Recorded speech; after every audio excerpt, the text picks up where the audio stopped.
Olá, investidores, sejam todos muito bem-vindos a mais um episódio da nossa série de entrevistas com os especialistas da Suno Asset, a gestora do Grupo Suno. Hoje falaremos com Leonardo Santamaria, especialista em ações da Suno Asset, à frente do Suno FICFI, o Suno Fundo de Ações aqui da Suno Asset, além de muitos outros. Ele vai nos contar algumas novidades da gestora e o que esperar desse cenário de ações brasileiras para 2023. Léo, seja muito bem-vindo. Obrigada pela sua participação aqui no Suno Notícias. Obrigado, Bia, pelo convite. É um prazer estar aí com vocês. Prazer é nosso. Bom, você é quem comanda o Suno FICFI, né? Está à frente do fundo. E eu sei que o fundo, né, ele veio após uma demanda bem grande dos investidores da Research, né, da Suno Research. Você pode contar um pouco para a gente como foi esse processo? A Suno começou com seu produto de carteira recomendada, né, na Research. Então, hoje a gente tem 4 carteiras recomendadas, tem carteira de dividendos, de valor, internacional, dividendos, além de carteira de renda fixa, carteira recomendada de fundos. Então, ela surgiu com esse produto da carteira recomendada. Só que muitos investidores, pessoas, né, enfim, e assinantes da Suno vieram com um pedido falando: Suno, eu gosto muito do trabalho de vocês, o trabalho de vocês é excelente, é sensacional, realmente me deu muitos resultados, só que é muito difícil para mim acompanhar o mercado sempre. E de fato é um trabalho difícil se você pensar, né? Para você estar sempre ali 10 horas da manhã quando o pregão abre, aí o pregão fecha 6, você está ali acompanhando o leilão, os fechamentos, os papéis, os resultados dessas empresas. É muito difícil você conseguir acompanhar tudo com a profundidade que o tema merece, né? Então, por mais que você já tenha uma carteira recomendada que a Research provê, né, para os assinantes e para os investidores, você também acompanhar a carteira recomendada às vezes dá um trabalho.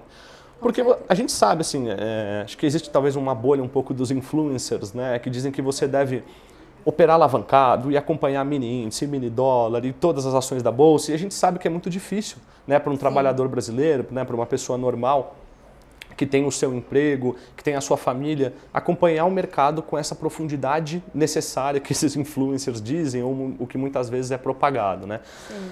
E a própria carteira recomendada, por mais que ela já seja resumida, né, então você já consiga ter ali as ações recomendadas e as posições, os próprios relatórios que o pessoal da Research indica, o próprio acompanhamento da carteira às vezes pode ser difícil. Então tem rebalanceamento, às vezes tem ações que estão na primeira posição que descem para a 10ª, às vezes tem uma posição nova que entra na carteira recomendada, e muitas vezes os investidores, né, os assinantes da Suno não conseguiam acompanhar isso.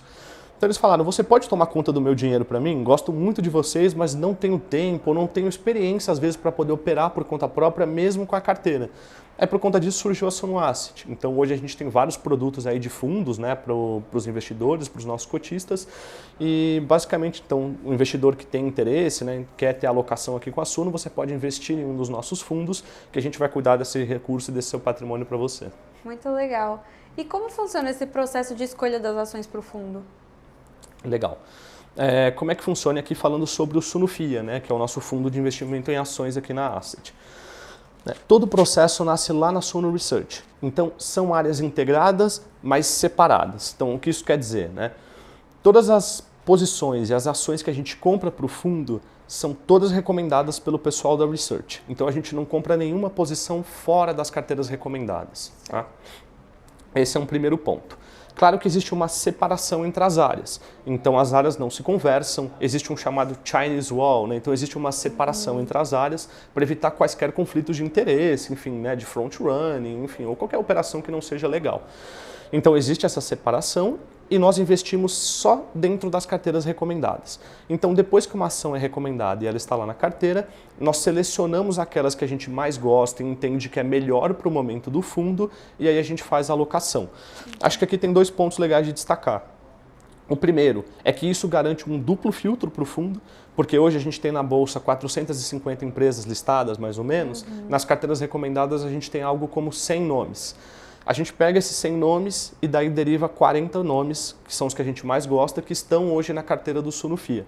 Então, esse é o primeiro ponto. E o segundo ponto é que isso garante para a gente uma carteira também mais diversificada, porque uma vez que a gente tem um número maior de analistas na Research que cobrem um número maior de papéis, então das 450 empresas a gente tem 100 recomendadas, dá um universo maior de cobertura para a gente e permite com que a gente tenha um fundo mais diversificado do que a média de outros fundos de ações. Tá?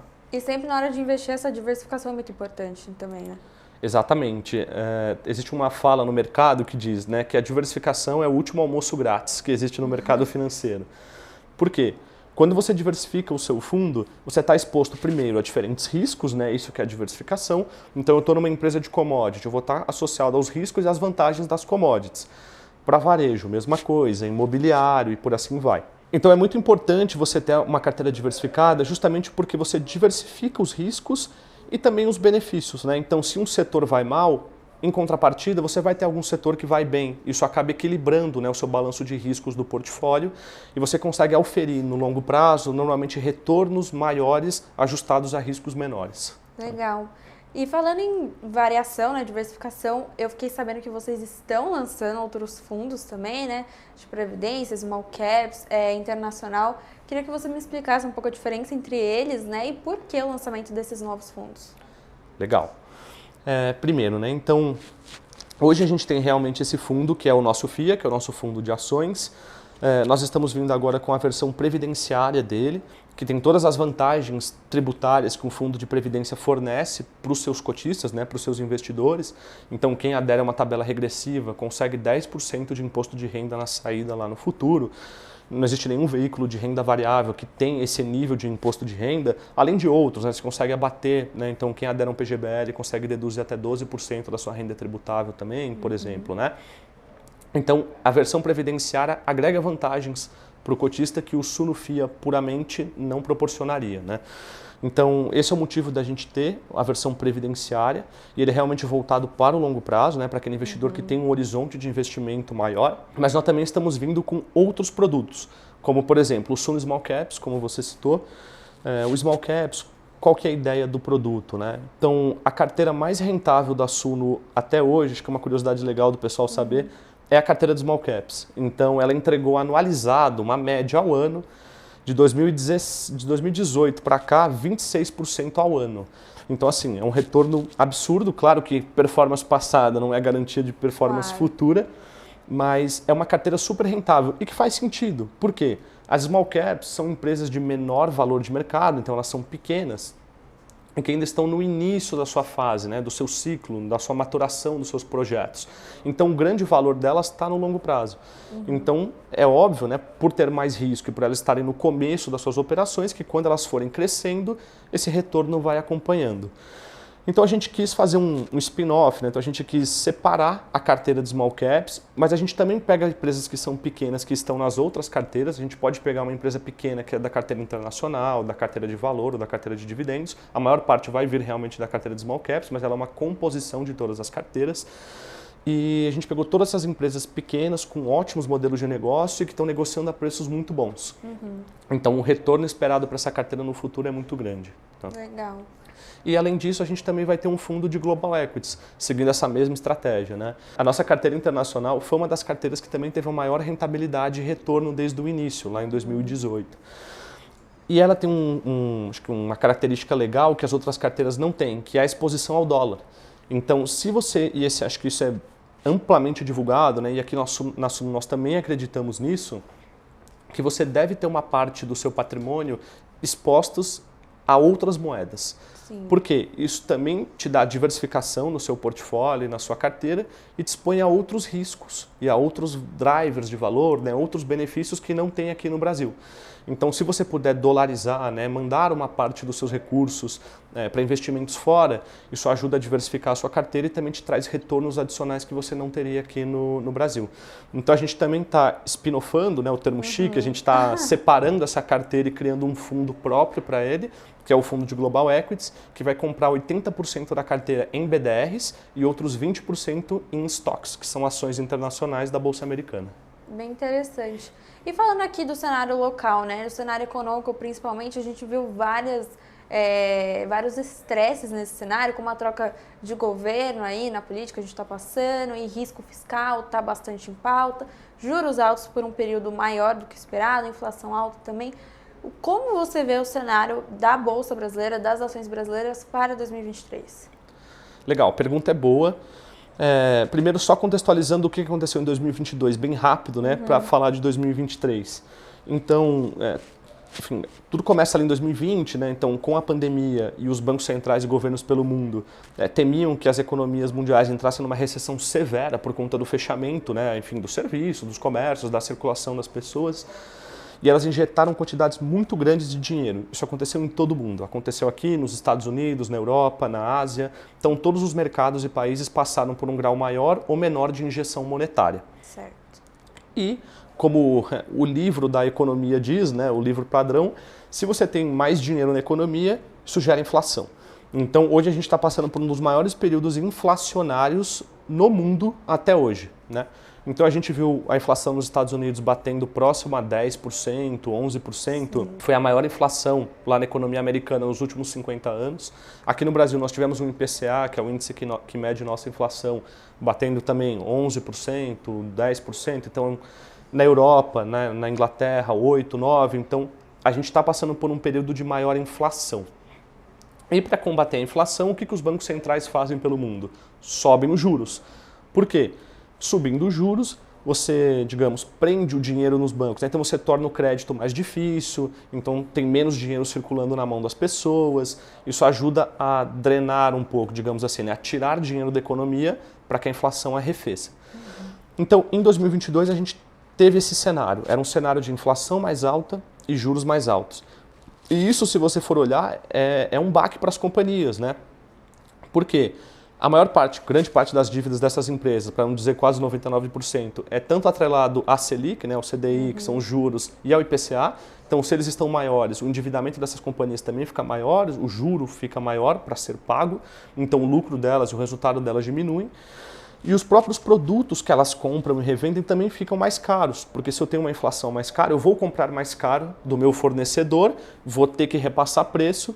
Então, empresas que têm capacidade de repasse de preço maior conseguiram se beneficiar ou, digamos assim, se proteger mais nesse cenário do que empresas que não conseguiram, né? Sim. Então, em 2022, só exemplificando, né? A gente viu, por exemplo, o setor de varejo sofrendo bastante, porque você tem menos dinheiro na mão das pessoas, inflação mais alta, juros mais altos, isso tudo desincentiva o consumo. Então o varejo foi bem impactado, assim como o setor imobiliário, porque se eu tenho um juros mais alto, o meu financiamento imobiliário fica mais caro e essas empresas de incorporação, né, enfim, de empreendimentos, né, imobiliário, elas vendem menos os seus empreendimentos.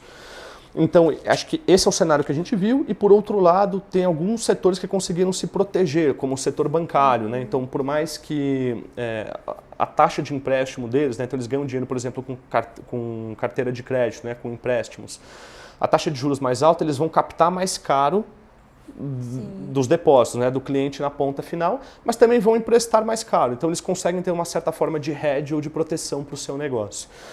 Então, 2022 foi isso. E o que nós temos para 2023, né? Respondendo a sua pergunta. A gente deve continuar a ver um cenário de inflação mais elevada, e quando eu digo elevada é fora da meta, né? Então hoje a gente tem um IPCA, né? Então um índice aqui de inflação no Brasil com uma meta próxima a 3%, 3,5%. A gente deve continuar, inclusive no Focus, né? No Boletim Focus que o Banco Central divulga semanalmente, o mercado precifica uma inflação entre 5% a 6% para o ano que vem, então ela ainda está acima da meta. E enquanto a inflação estiver acima da meta, os juros permanecerão altos. Então a gente ainda deve ver um cenário com o IPCA, uma inflação mais alta e juros mais altos para conseguir conter essa inflação. A atividade econômica deve ser desacelerada por conta desses dois fatores, por conta dos juros altos e da inflação alta, e a gente tem um componente novo que não tem em outros anos, acontece só de 4 em 4 anos, que é um novo governo, né? Acho que novos governos sempre trazem incertezas e o mercado não gosta muito de incerteza. Então, ainda vai ter composição de equipe econômica, de ministros, condução de políticas públicas, e acho que esse cenário ainda de construção do novo governo e definição de novas políticas públicas, aliado a todos esses fatores que eu falei, pode ser um cenário que pese um pouco para a Bolsa de Valores no próximo ano, que é a curto prazo, né? Lembrando que aqui a nossa visão é sempre para o longo. Claro. Qual que é a sua dica para quem está começando a investir agora? Acho que essa é a pergunta fundamental, né? Talvez seja a pergunta mais importante para um investidor. Eu destacaria alguns pontos. Entre eles, eu diria assim, primeiro de tudo, buscar conhecimento. Então, mais do que fazer um investimento apenas por fazer ou porque ouviu uma dica de alguém, enfim, o melhor é que você conheça aquilo que você está investindo, até para você entender o valor daquilo. Se eu não entender o valor de algo que eu tenho, eu não sei se é momento de comprar, se é momento de vender, se existiu uma deterioração no resultado daquela companhia ou daquele ativo que eu tenho. Então eu diria que o conhecimento daquilo que eu invisto é fundamental, é imprescindível que o investidor entenda quais são os ativos que ele tem, né? Quais são as empresas que ele tem, o que aquela empresa faz. Outro ponto é a questão do foco no longo prazo. A gente vê que até muitos gestores, influencers, enfim, até os próprios investidores têm uma visão muito de curto prazo quando eles pensam em investimentos. Então, eles sempre querem saber o que vai acontecer com a bolsa no próximo mês. O que vai acontecer com aquela ação, com aquele papel, com aquela empresa nos próximos 1 mês, 2 meses, no máximo 6 meses. Então, acho que o mercado tem essa visão um pouco de ganhos rápidos, né? E se você reparar, os grandes investidores de bolsa, como por exemplo Warren Buffett, Peter Lynch, que foram grandes vencedores aí no mercado acionário, né, nos últimos anos, todos foram investidores que focavam no longo prazo. Por quê? O investimento em ações, aqui mais especificamente falando do mercado acionário, em ações, você não está comprando um papel, um ticker, você está comprando um pedaço de uma empresa. E para aquela empresa gerar o negócio dela, rodar as suas operações, isso leva tempo. Então, quando você monta, né, uma posição numa ação e realiza um investimento, você precisa de tempo para que a empresa lá na ponta, que é um pedacinho, né, a ação é um pedacinho dessa empresa, para que essa operação seja maturada e a pessoa veja esses resultados, isso pode levar um certo tempo. Então, por isso que a gente sempre diz que o horizonte de bolsa de investimentos é para o longo prazo, nunca para o curto. No curto prazo você vai ter oscilação para cima, você vai ter oscilação para baixo, então o ideal é que foque-se sempre para o longo prazo. E acho que, por fim, um terceiro ponto seria, para todos aqueles investidores que querem investir melhor os seus recursos, né, o seu patrimônio, e muitas vezes não tem tempo ou não tem experiência para poder investir por conta própria, recorrer a um gestor, seja Suno Asset ou seja quaisquer, né, outros gestores do mercado, para fazer a sua alocação via fundos, porque você vai ter um gestor que vai estar acompanhando os ativos e acompanhando o mercado diariamente e vai estar trabalhando para entregar o melhor retorno para o cotista. Então acho que o investimento via gestor pode ser uma boa opção para o investidor iniciante também. Ótimo. E para quem quer saber mais sobre os produtos da Suno Asset, a gestão de vocês, quais são os canais para buscar essas informações? O investidor pode acompanhar a gente tanto pelo Instagram, então o @SunoAsset, a gente divulga muitos conteúdos lá, tem do nosso fundo de ações, do nosso FII, que compra outros fundos imobiliários, com o SNFF 11, tem o nosso SNCI 11, que é o nosso FII de papel, o SNAG, enfim, uma série de fundos como o próprio Previdenciário, Small Caps, Global Equities, todos podem ser acompanhados pela nossa página lá no Instagram da Suno Asset ou pelos canais da Suno. Então, enfim, quem, né, já é inscrito ou acompanha sempre o canal do Suno Notícias ou os canais da Suno, está bem inteirado sobre o mercado e também vai saber bastante sobre os nossos fundos. Maravilha, Léo, muito obrigada pela sua participação, foi super esclarecedor esse papo, volte sempre aqui com a gente, muito obrigada. Eu que agradeço pelo convite, Bia, obrigado. Obrigada. Esse foi mais um episódio da nossa série de entrevistas com os gestores da Suno Asset. Espero que tenham gostado desse conteúdo, não se esqueça de se inscrever aqui no nosso canal do Suno Notícias, deixe seu like nesse vídeo, seu comentário também e até a próxima entrevista. Thank you.